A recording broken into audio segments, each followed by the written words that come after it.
পদপথৰ চাহ দোকানী মহিলাক মিছা প্ৰলোভনেৰে প্ৰতাৰণা অৱসৰী অভিযন্তাৰ গোপন ভিডিঅ' আৰু ফটো ভাইৰেল। পদপথৰ অসহায় মহিলাক মিছা প্ৰলোভন দি অসৎ কাৰ্যত লিপ্ত জনস্বাস্থ্য কাৰিকৰী বিভাগৰ অৱসৰপ্ৰাপ্ত অভিযন্তাৰ প্ৰভাত তালুকদাৰে এগৰাকী মহিলাৰ সৈতে বিবাহ পাশত আবদ্ধ হোৱাৰ পিছতো আন এগৰাকী পদপথৰ চাহ দোকান দি জীৱন নিৰ্বাহ কৰা অসহায় মহিলাৰ সৈতে মিছা প্ৰলোভন দি শাৰীৰিক সম্পৰ্ক স্থাপন কৰে। পিছত কামাখ্যা মন্দিৰত বিবাহ পাশত আবদ্ধ হয়। পাঠশালা লাচিত নগৰ নিবাসী অৱসৰপ্ৰাপ্ত চাকৰিয়াল প্ৰভাত তালুকদাৰৰ গোপন ভিডিঅ' আৰু ফটো ভাইৰেল হৈ পৰে। এগৰাকী পদপথৰ চাহ দোকানী মহিলাক মিছা প্ৰলোভন দি শাৰীৰিক সম্পৰ্ক স্থাপন কৰি প্ৰতাৰণা কৰাৰ অভিযোগ অৱসৰী অভিযন্তাজনৰ বিৰুদ্ধে। তেওঁ বিভিন্ন প্ৰলোভনেৰে মোক আজি 5 বছৰে শাৰীৰিক সম্পৰ্ক কৰি আছে। তেওঁ নিজৰ সন্তান নাই, এজন পালবানা ছোৱালী আছে, তেওঁক নিজৰ সন্তান বিচাৰে। সেইকাৰণে মোক বিভিন্ন মাটি দিম, ঘৰ দিম, বহুত কিবা কিনি বস্তু দিম বুলি কৈছে। আৰু মই যদি সম্পূৰ্ণ নকৰোঁ তেওঁ ধমকি দিয়ে। মোৰ এখন সাধাৰণ চাহ দোকান আছিল, সদায় ৰাতিপুৱা লগ পাওঁ। তেওঁ 2-3 হাজাৰ পইচা, 100 টকাত 2-3 হাজাৰ পইচা দি যায়। পইচা দি মোক বহুত কিবা কিনি দিম বুলি কৈ অসহায় মহিলাগৰাকীৰ লগত শাৰীৰিক সম্পৰ্ক স্থাপন কৰি কামাখ্যা মন্দিৰত বিয়া পাতি এগৰাকী কন্যা সন্তান জন্ম দিয়ে। কিন্তু এতিয়া এগৰাকী ভুক্তভোগী মহিলাই আৰক্ষীৰ দুৱাৰে দুৱাৰে সহায়ৰ হাত বিচাৰি ঘূৰি ফুৰিবলগীয়া হৈছে। প্ৰথম অৱস্থাত পাঠশালা আৰক্ষীয়ে গোচৰ ল'বলৈ সন্মত হোৱা নাছিল। পিছত সমগ্ৰ ঘটনা বজৰং দলক অৱগত কৰাত বজৰং দলৰ প্ৰচেষ্টাত পিছলৈ গোচৰ ৰুজু কৰিবলৈ বাধ্য হয় পাঠশালা আৰক্ষীয়ে। অৱসৰপ্ৰাপ্ত অভিযন্তাজনৰ বিৰুদ্ধে গোচৰ ৰুজু কৰাৰ পিছতো কিন্তু ৰহস্যজনকভাৱে মুকলি আকাশৰ তলত ঘূৰি ফুৰিছে অভিযুক্ত। পাঠশালাৰ দল সংগঠনৰ লগতে ৰাইজে ভুক্তভোগী মহিলাগৰাকীক ন্যায় প্ৰদান কৰি দোষীক উপযুক্ত শাস্তি দিবলৈ দাবী জনাইছে। আচলতে হয় কি, পাঠশালাৰ নিবাসী মুগুৰীয়া গাঁৱৰ মুগুৰীয়া 6 নম্বৰ ৱাৰ্ডত পৰে মামণি দাস নামৰ মহিলাগৰাকী কিছুদিন আগত আমাক জনোৱা মতে আমাৰ ৰাষ্ট্ৰীয় বজৰং দল বৰপেটা জিলাক তেওঁলোকে লিখিতভাৱে অভিযোগ এটা দিছিলে। তেওঁলোকে এটা অসহায় পৰিস্থিতিত পৰি কেনে পাঠশালা প্ৰশাসনকো জনাইছিলে কথাটো। পাঠশালা প্ৰশাসনে কোনো ধৰণৰ গুৰুত্ব নিদিয়াত আমালৈ এখন লিখিত অভিযোগ দিব। অভিযোগটো হৈছে কি, পাঠশালাৰ নিবাসী পাঠশালা টাউনৰে লাচিত নগৰৰ প্ৰভাত তালুকদাৰ নামৰ কনিষ্ঠ অভিযন্তা এগৰাকী, তেওঁ এই মহিলাগৰাকীক দ্বিতীয় বিবাহ কৰায়। আমাক জনোৱা মতে আমি জানিব পৰা কামাখ্যা মন্দিৰত তেওঁ বিবাহ কৰায়। বিবাহ কৰোৱাৰ পিছত তেওঁলোকৰ মাজত এটি কন্যা সন্তান জন্ম হয় এই মহিলাগৰাকী। এতিয়া আমি জানিব পৰা মতে মহিলাগৰাকীৰ যিটো কন্যা সন্তান জন্ম হৈছে, এতিয়া বয়স মোটামুটি প্ৰায় 1.5 বছৰমান হ'ব নেকি বোলে। কিন্তু এতিয়া মহিলাগৰাকীক কোনো ধৰণৰ আৰ্থিক সহায় বা কোনো ধৰণৰ কৰা নাছিল নেকি? প্ৰলোভন দিয়া বুলি কৈছে যে মই যিহেতুকে অসহায় এগৰাকী মহিলা, তাই কিবা কিবি কাম চাম কৰি খাই আছিলে, গতিকে বিবাহ কৰি কেনে সা সম্পত্তি কিবা কিবি সহায় কৰিম বুলি কৈছিলে। গতিকে পৰিয়ালটো চলোৱাত সুবিধা হ'ব, গতিকে মোৰ দ্বিতীয় বিবাহত এটা হ'ব লাগে। তেওঁ সেইমতে সংযুক্ত হ'ল। কিন্তু এতিয়া দেখা গ'ল যে দায়িত্ব সম্পূৰ্ণভাৱে বঞ্চিত কৰিছে।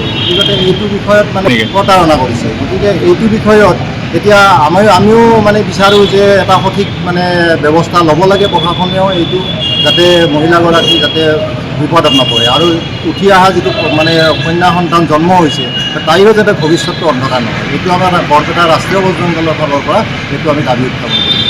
তালুকদাৰ তেওঁ ৱাটাৰ ছাপ্লাইৰ অফিচাৰ বৰপেটা জিলাৰ। তেওঁ 31 মাৰ্চত ৰিটায়াৰমেণ্ট হৈছে। তেওঁ বিভিন্ন প্ৰলোভনেৰে মোক আজি 5 বছৰে শাৰীৰিক সম্পৰ্ক কৰি আছে। তেওঁ নিজৰ সন্তান নাই, এজন পালবানা ছোৱালী আছে, তেওঁক নিজৰ সন্তান বিচাৰে। সেইকাৰণে মোক বিভিন্ন মাটি দিম, ঘৰ দিম, বহুত কিবা কিনি বস্তু দিম বুলি কৈছে। আৰু মই যদি সম্পূৰ্ণ নকৰোঁ তেওঁ ধমকি দিয়ে। তেওঁক লগ পাইছোঁ, মোৰ এখন সাধাৰণ চাহ দোকান আছিল, সদায় ৰাতিপুৱা লগ পাওঁ। তেওঁ 2-3 হাজাৰ পইচা, 100 টকাত 2-3 হাজাৰ পইচা দি যায়। পইচা দি মোক বহুত কিবা কিনি দিম বুলি কৈ, ঘৰ দিম, মাটি দিম সেই বুলি মোক ঘৰত নিছেও। তেওঁ 2-3 ঘৰ, বহুত সম্পত্তিৰ মালিক, অমুক বহুত বস্তু দিম তোমাক, সেনেকৈ তেওঁৰ বন্ধুটো আনি ভৱেশ কলিতা বন্ধু তেওঁ হয় আনি যোগাযোগ কৰি না মোৰ লগত সম্পৰ্ক মোক প্ৰেমৰ সম্পৰ্ক প্ৰস্তাৱ দিয়ে। তাৰপিছত সম্পৰ্ক হয়। ময়ো এজন দুখীয়া মাইকী, মোৰ একো সুবিধাই, এটা ছোৱালী মোৰ ভাল, এটা বিকলাংগ ছোৱালী আছিল, ডেইলি 200-300 তাইৰ নামত খৰচ হয়। তেওঁ দিম বুলি কোৱাৰ কাৰণে ময়ো নিজকে মানে সম্পৰ্ক বাধ্য হৈ গৈছোঁ।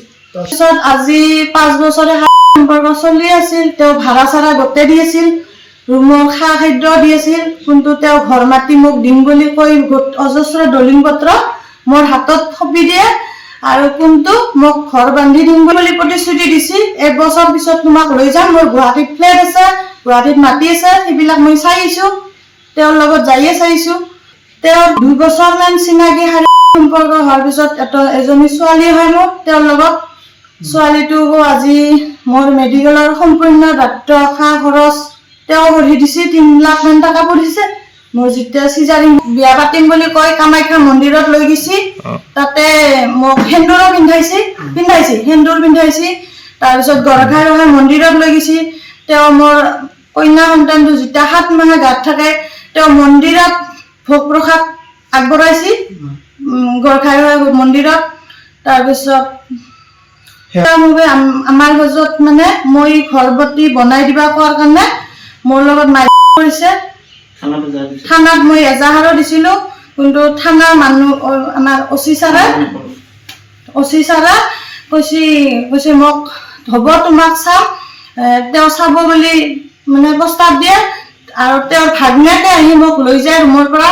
কৈছে তোমাৰ মামাই আগতে যেনেকৈ চাইছিল এতিয়াও মামী চাব, সেই চাম বুলি কৈ মোক এখন বগা দলিঙত চহী কৰাই আৰু মোক এখন বগা কাগজত চহী কৰাই।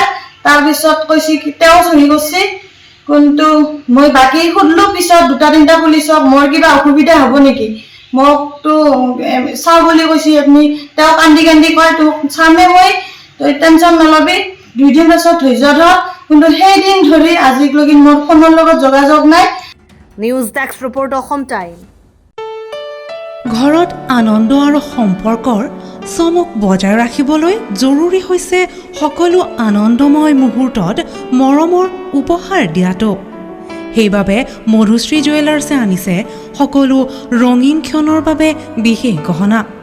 হীৰাৰে হওক, সোণৰে হওক বা ৰূপৰে হওক, শ্ৰেষ্ঠ ডিজাইনছ আৰু হলমাৰ্কযুক্ত গহনাই ৰাখে সম্পৰ্কক নিখুঁত। তেনেহ'লে আজিয়ে আনক আনন্দ মধুশ্ৰী জুৱেলাৰ্ছৰ সৈতে। যোগাযোগ কৰক 7028000341 নাইবা ভিজিট কৰক LNB ৰোড, নলবাৰী, অসম।